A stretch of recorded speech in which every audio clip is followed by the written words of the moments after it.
Hello बच्चों, online study के YouTube platform पर आपका एक बार फिर से स्वागत करता हूं। चैप्टर सेकंड गाउस थ्योरम चल रहा है। गाउस थ्योरम के सभी एप्लीकेशन आपने पढ़ लिए हैं, तो उस एप्लीकेशन पर बेस्ड कुछ न्यूमेरिकल क्वेश्चन हैं। उन न्यूमेरिकल क्वेश्चन को हम लोग सॉल्व करेंगे। जो महत्वपूर्ण क्वेश्चंस हैं उनको सॉल्व किया जा रहा है, आपके बहुत ही महत्वपूर्ण है। तो आइए पहला क्वेश्चन देखते हैं क्या कह रहा है। पहला क्वेश्चन कह रहा है किसी बंद पृष्ठ में से प्रवेश करने वाला तथा पृष्ठ से बाहर निकलने वाला वैद्युत फ्लक्स क्रमशः 2 × 10⁻³ और 8 × 10⁻³ वोल्ट मीटर है। बंद पृष्ठ के भीतर आवेश की गणना करो।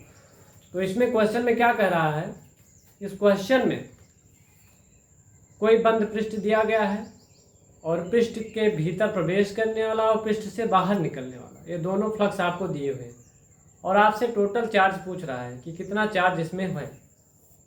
तो इसको कैसे निकालेंगे, इसमें कुछ कॉन्सेप्ट लगेगा। ये कॉन्सेप्ट बेस्ड क्वेश्चन है आपका। उस कॉन्सेप्ट को आपको, अगर आपने पढ़ा है, पढ़ते समय कॉन्सेप्ट अगर आपको याद होगा तो इस क्वेश्चन को आप आसानी से सॉल्व कर सकते हैं। अगर आपको कॉन्सेप्ट नहीं मालूम है तो फिर क्वेश्चन को आप नहीं कर पाएंगे। तो आइए क्या कॉन्सेप्ट है देखते हैं।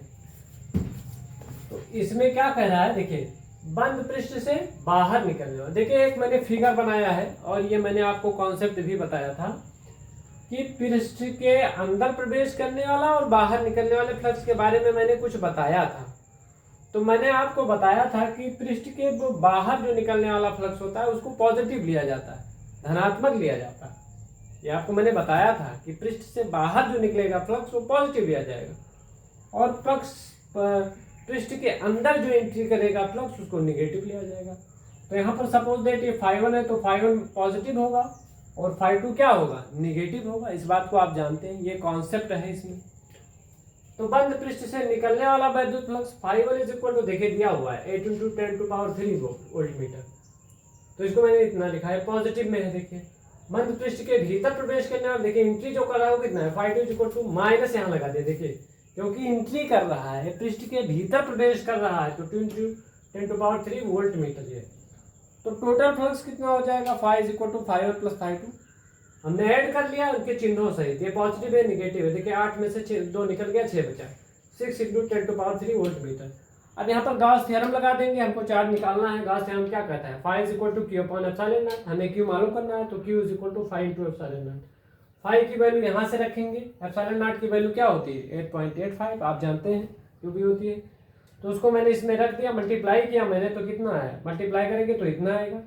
अब देखिए इसका थोड़ा सा और सिंप्लीफाई करेंगे, थोड़ा सा कुछ करने के लिए सिंप्लीफाई करेंगे इसको। देखिए मैंने किया 0.53 10 × 10⁻6 के, सॉरी यहाँ पर देखिए ये यहाँ पर ये हो जाएगा 0.053 ऐसा मैंने ये किया। इसको माइक्रो कूलाम में बनाना चाहते हैं, माइक्रो में बनाने के लिए थोड़ा सा घातों का एडजस्टमेंट किया मैंने। तो 0.053 10 × 10⁻⁻, देखिए -6 आ रहा है। -6 का मतलब क्या होता है, माइक्रो कूलाम। तो ये हो जाएगा 0.05310 माइक्रो कूलाम। ये आपका चार्ज निकला है। पहला क्वेश्चन हो गया था। देखिए सेकंड क्वेश्चन क्या कह रहा है, इसको देखते हैं। सेकंड क्वेश्चन में कह रहा है 1 माइक्रो कूलाम का एक बिंदु आवेश 50 सेंटीमीटर भुजा वाले घन के केंद्र पर स्थित है। अब कोई घन है मेरे पास, देखिए ये मेरे पास क्या है, कोई घन है। सपोज दैट ये मैंने घन बना दिया। ये देखिए इसके सेंटर पर यहाँ पर चार्ज रखा हुआ है। इस घन के क्यूब के सेंटर पर चार्ज यहाँ रखा हुआ है। तो घन के केंद्र पर है। घन के संपूर्ण पृष्ठ से ध्यान दीजिए, संपूर्ण पृष्ठ से गुजरने वाले वैद्युत फ्लक्स की गणना कीजिए। तो देखिए बंद पृष्ठ के भीतर कुल आवेश दिया हुआ है Q = 1 माइक्रो कूलाम। यहाँ देखिए कूलाम में चेंज कर लिया, 10⁻⁻6 कूलाम।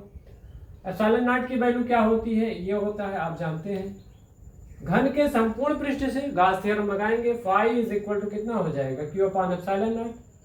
तो Q की वैल्यू ये आ गई, ε0 की वैल्यू ये आ गई। सॉल्व करेंगे, देखिए -12 है, ऊपर जाएगा +12, 12 में से 6 निकल जाएगा तो कितना बचेगा, 6 बचेगा। तो थोड़ा सा और इसको जब सिंप्लीफाई करेंगे, इसको भाग करेंगे यहाँ से, तो कितना आ जाएगा 1.13 × 10⁵ न्यूटन मीटर स्क्वायर कूलाम। ये 2 क्वेश्चन थे, बहुत अच्छा। देखिए अब इसमें एक चीज और कह सकता है आपसे क्वेश्चन में, ये क्वेश्चन में कह सकता है आपसे बच्चों कि मैंने क्वेश्चन कर दिया, यहाँ से एक क्वेश्चन कर दिया कि यदि आवेश, यहाँ से एक जोड़ दिया एक बार कि यदि आवेश देखिए मैं जोड़ रहा हूं, यदि आवेश केंद्र पर नहीं है, यदि आवेश केंद्र पर नहीं है, ये तो सेंटर पर था, केंद्र पर नहीं है तो वैद्युत फ्लक्स क्या होगा। तो ध्यान देंगे किसी बंद पृष्ठ के भीतर जो वैद्युत फ्लक्स होता है वो आवेश की पोजीशन पर डिपेंड नहीं करता है। देखिए जब यह आपको पढ़ाया गया तो पोजीशन के बारे में कुछ नहीं कहा गया, बस बंद पृष्ठ के भीतर होना चाहिए आवेश चाहे जहाँ हो, तो फ्लक्स पर कोई भी फर्क पड़ने वाला नहीं है। तो अगर आवेश केंद्र पर नहीं है तो भी फ्लक्स उतना ही होगा। इसका मतलब हर केस में यहाँ पर जो फ्लक्स होगा आपका वो इतना ही होगा, चाहे आवेश केंद्र पर है अन्यथा नहीं है। चलिए ये हो गया। एक क्वेश्चन यहाँ पर थोड़ा सा और लेते हैं, जल्दी से एक क्वेश्चन और सॉल्व करेंगे, बढ़िया सा क्वेश्चन सॉल्व करेंगे, अच्छा सा क्वेश्चन यहाँ पर सॉल्व करने जा रहे हैं। देखिए क्या है, एक समरूप वैद्युत क्षेत्र, क्वेश्चन कह रहा है थर्ड क्वेश्चन, एक क्वेश्चन कह रहा है एक समरूप वैद्युत क्षेत्र, ई की वैल्यू दे रखी है, एक समरूप वैद्युत क्षेत्र 3 × 10⁻,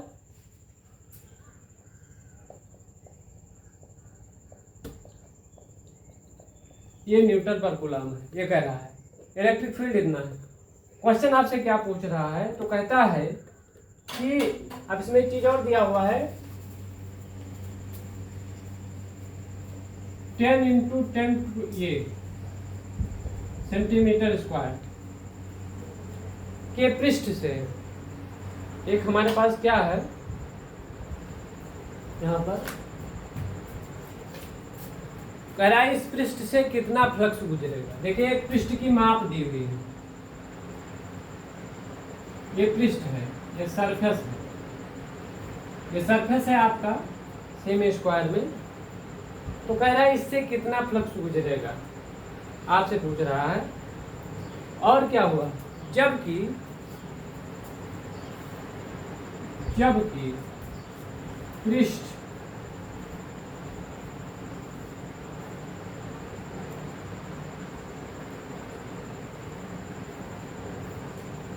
पृष्ठ का अभिलंब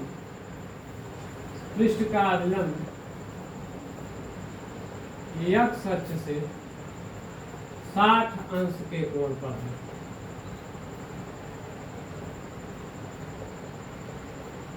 देखे करा एक समान रूप वैद्युत क्षेत्र ई का मान इतना दिया हुआ है, पृष्ठ का क्षेत्रफल इतना दे रखा है, पृष्ठ का अभिलंब x अक्ष से 60 अंश का कोण बना रहा है, तो फ्लक्स कितना निकलेगा। देखिए अब सवाल को समझिए, थोड़ा समझना पड़ेगा आपको। देखिए ये x अक्ष है, ये y अक्ष है और ये क्या है z अक्ष।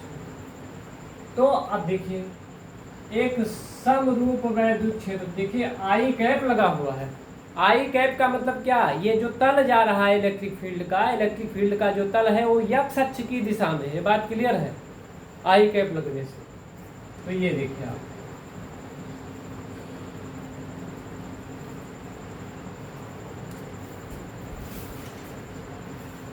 इलेक्ट्रिक फील्ड हमारा इस डायरेक्शन में है, x अक्ष की दिशा में। देखिए x अक्ष दे रहे, x अक्ष की दिशा में इलेक्ट्रिक फील्ड है। और कह रहे इस पर जो अभिलंब है नॉर्मल है, यानी पृष्ठ का जो अभिलंब होता है वो x अक्ष से कितना कोण बना है। देखिए ये इसका जो नॉर्मल है, ये देखिए नॉर्मल है, नॉर्मल यम कैप, ये ds का क्षेत्रफल सदिश का नॉर्मल है, कितना एंगल बना रहा है, कह रहा है 60 डिग्री है। तो फ्लक्स कितना होगा, देखिए आप जानते हैं फाई इज इक्वल टू, देखिए ई एस कॉस थीटा लगाएंगे, ई डॉट डी एस या ई एस कॉस थीटा। तो यहाँ पर ई की वैल्यू कितनी है, देखिए 3 × 10⁻3। सरफेस देखिए कितना दिया हुआ, पृष्ठ है 10 इंटू 10। और देखिए यहाँ सेमी स्क्वायर लगा हुआ है, तो सेमी स्क्वायर का मतलब 10 टू पावर -4, क्योंकि सेंटीमीटर में 10 टू पावर -2 मीटर हो जाएंगे। और जब इसका स्क्वायर करूँगा मैं, तो इसका स्क्वायर करूँगा ये, तो 10 टू पावर -4 ये मीटर स्क्वायर हो जाएगा, ध्यान देंगे। तो ये हो गया। और क्या लगा हुआ है, आगे लगा हुआ है कॉस थीटा, तो इंटू कॉस 60 डिग्री कर दीजिए। ये कितना हो जाएगा, 3 इंटू 10 टू पावर, देखिए 10 ये हो गया, तो ये हो गया 3 2 5, 5 में से 4 निकल जाएगा, चल बचेगा 3, और ये मिला करके 3 2 5, 10 के घाते 5 में से 4 निकल जाएगा, बचेगा। और ये हो गया cos 60 डिग्री, कितना बचेगा cos 60 डिग्री, तो 10 के कितना हो गया, 30 हो गया।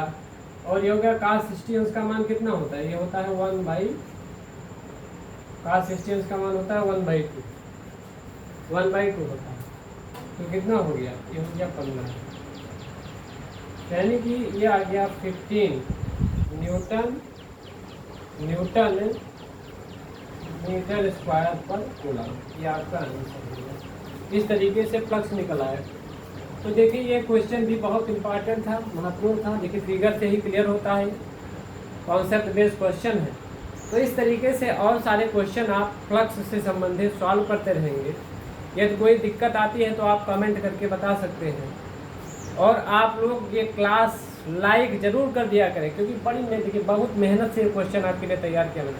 तो आप क्वेश्चन को देखें, समझें, तो लाइक ज़रूर कर दें। Thank you.